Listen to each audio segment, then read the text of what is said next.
It's Jeff with BBQ Plus, and today we cooked up the very best steak that Costco even has. This is called a Ribeye Cap. If you haven't tried these, you need to. Whether you get it at Costco or somewhere else, I don't care. Cook yourself a Ribeye Cap. These things are just fantastic. You won't find a better steak anywhere.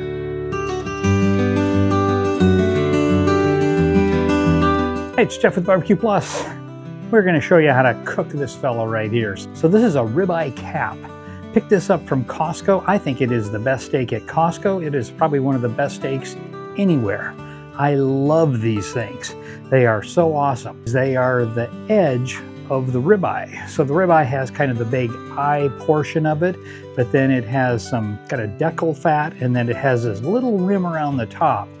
And it's just a thin strip, but this is the best part of the cow by far.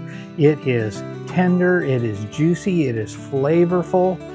It is better than a ribeye by itself. It is as tender as a filet, but it's got so much more wonderful meaty taste to it.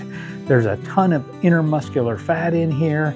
It's just a little bit of fat veining in there, so it's going to give you just a great taste.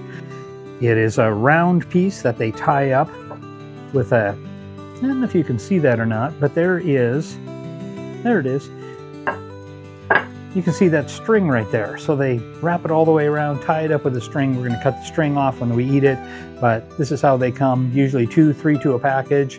They're not cheap. They're like $35, $33 a pound, but pound per pound on the steak, these are just fantastic. I like to do these over high heat. So I'll put them on the gas grill and sear them off like really hot and keep an eye on it with my thermometer to make sure I don't go over the top. Today we're going to use this Kamado, and I've got this running with what's called a soapstone. So it's a very kind of non-porous stone that's in the bottom here on one side, and I built a charcoal fire right underneath it. So that stone right now is 489 degrees. So we're going to get a great sear on this thing, and that's what makes it wonderful.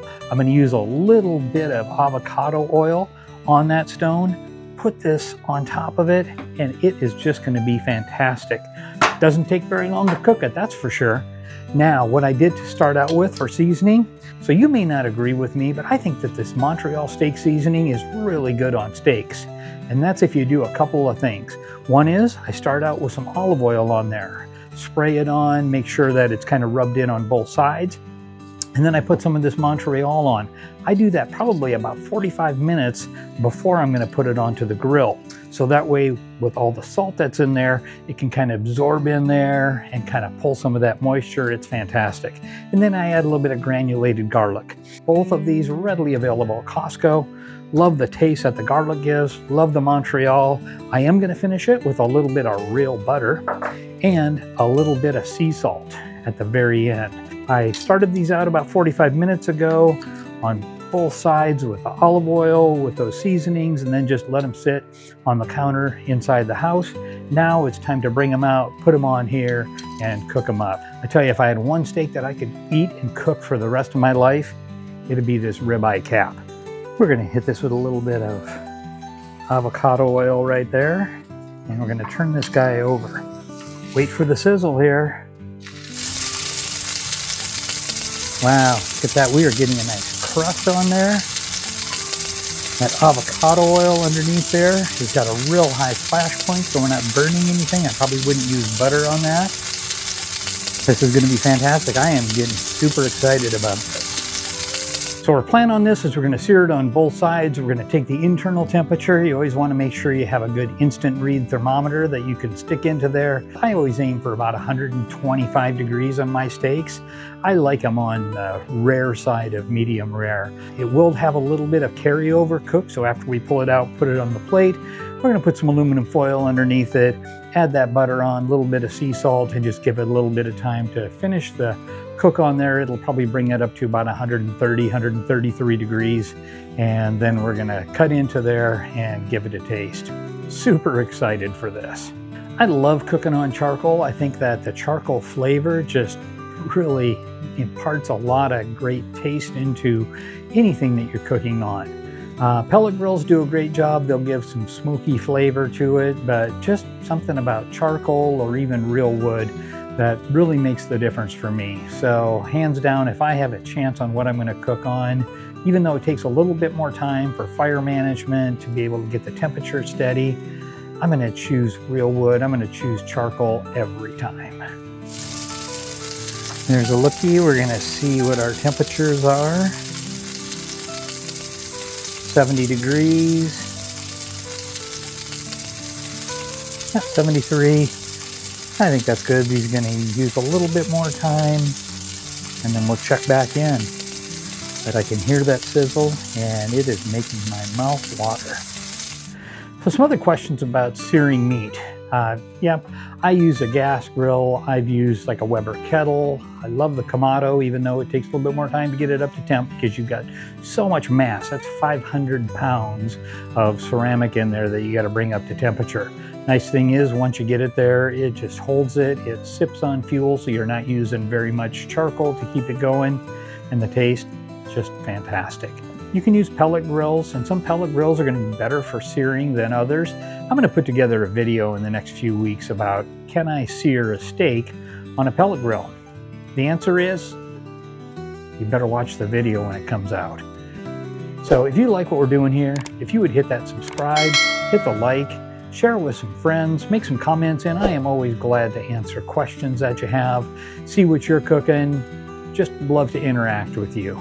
It helps me because YouTube then sees that people like this content and are sharing it and giving it a thumbs up and commenting, and that means that they're going to share it with more people. So we spread that barbecue love to more folks. So I really appreciate it if you do that for me. A couple other little bonus tips for you. If you're using something like this soapstone or maybe some kind of a stone deflector inside of your grill, make sure you put that in there before you start kicking up the heat on it. And the reason for that, if you put something that's cool inside and it has to come up to heat in a hurry, that probably means that you're going to have a good chance you're going to crack it. So what I did with this is when I started the fire in there, I put that soapstone right over top of it so that way it could gradually come up to heat, and especially because we're got it pretty close to the fire and we're getting it up to like 500 degrees. I just did a quick check over there and we're running about 100, 102 degrees, so not very much longer because we're using that high heat of the stone. And once I close that up, we're using that ambient heat of that ceramic cooker as well. That's sitting right around 250 to 300. If I leave it closed, it goes up to 300. If I keep looking and checking it out all the time, it goes down inside to be about 200 or so. So hands off. Another tip for you, if you're cooking on a Blackstone or a charcoal grill, pizza oven, any of those, you need to find yourself a good instant read thermometer. I think I picked this thing up on Amazon, about 20 bucks or so. Just super handy to be able to find out a stone or a grill surface and exactly what that temperature is to know what you're cooking at. Again, indispensable. Make sure that you have one of those in your barbecue drawer with all the good stuff. My spidey senses say that we are probably right where we need to be. Let's take a look. Yeah.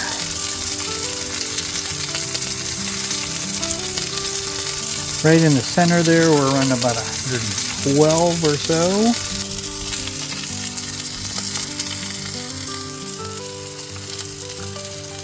Let's check those temperatures. Once we go into it,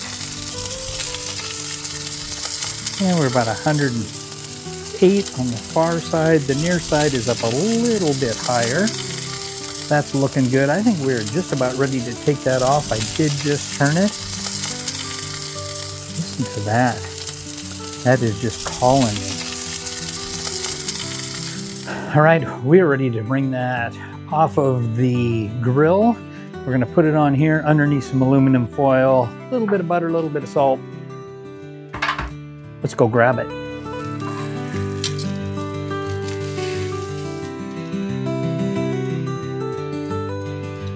We're there on our temperatures. So this is our rest period. It's going to have a little bit of a carryover cook. I'm going to put that butter on the top. and a little bit of sea salt. All right, some aluminum foil to tent it. And we're just going to give it a little bit of time for that to mellow out a little bit. All the juices will reabsorb back in there. If I'd cut into this right now, all the juices would run out. It would look wonderful, but it would tend to dry it out a little bit. So that's why we need to do that carryover cook and just give it a little bit of time so that it can mellow out, juices reabsorb after it's come off the heat.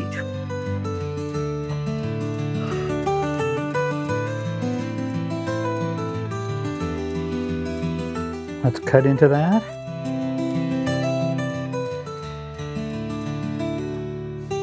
There's that string around the outside.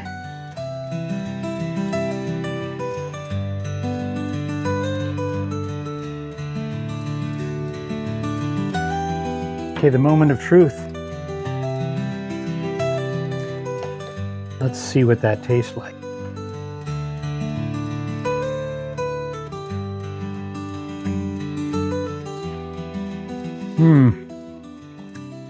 Hands down, that is wonderful.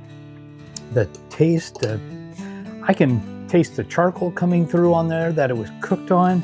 I'm picking up the garlic, the seasonings, the salt, the butter, and that good beefy steak taste. Like a great chunk of ribeye. Oh, this is even better.